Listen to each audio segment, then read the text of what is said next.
which very clearly says that we will have a normal monsoon, which is really a good news for all of us.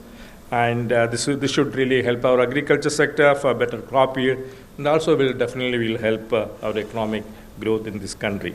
कि समूचे देश में दक्षिण पश्चिम monsoon की ऋतुनिष्ठ जून से सितंबर वर्षा लगभग सामान्य रहने का संभावना है।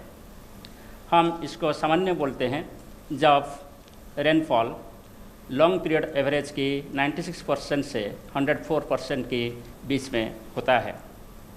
मात्रात्मक रूप से देखें तो इस साल जून से सितंबर के बीच में जो मानसून सीजनल रेनफॉल होने का हम उम्मीद कर रहे हैं वो 100% है, यानी लॉन्ग पीरियड एवरेज का 100% मानसून रेनफॉल इस बार जून से सितंबर में कंट्री एज ए होल में रियलाइज होने का उम्मीद किया जा रहा है।